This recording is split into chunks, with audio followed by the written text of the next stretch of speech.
কোটা সংস্কারের দাবিতে আন্দোলনরত শিক্ষার্থীদের এই আন্দোলন সম্পর্কে তারকারা যা বললেন। পরীমণি তিনি বলেছেন, নারীর প্রতি সহিংসতায় আপনার জবান বন্ধ থাকলে আপনি মুনাফিক।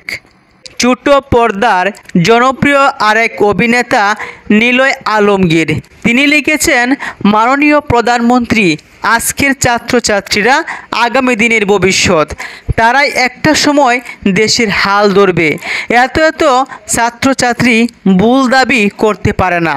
আমি একজন মুক্তিযোদ্ধার সন্তান হয়েও বলছি, দয়া করে কোটা সংস্কার করে দিন। বাংলাদেশের মুক্তিযোদ্ধা এবং তাদের পরিবারকে যে সম্মান এবং ভালোবাসা আপনি সবসময় দেখিয়েছেন, তার জন্য আমরা আপনার কাছে কৃতজ্ঞ।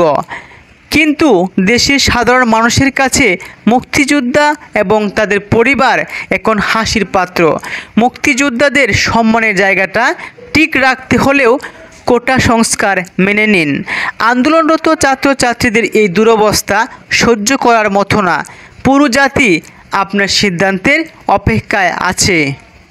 অভিনেত্রী শবনম বুবলী তিনি লিখেছেন, শিক্ষার্থীদের রক্ত ঝরবে কেন? এদিকে ঢাকা গতকাল বিশ্ববিদ্যালয়ের কয়েক দফায় ছাত্রলীগের হামলার ঘটনায় কয়েকজন শিক্ষার্থী গুরুতর আহত হয়েছেন। হামলার শিকার শিক্ষার্থীদের রক্তাক্ত ছবিগুলো ছড়িয়ে পড়ে সোশ্যাল মিডিয়ায়, যার প্রতিবাদ হিসেবে রক্তে রাঙা বিশ্ববিদ্যালয়ের লোগো পোস্ট করে শিক্ষার্থীরা।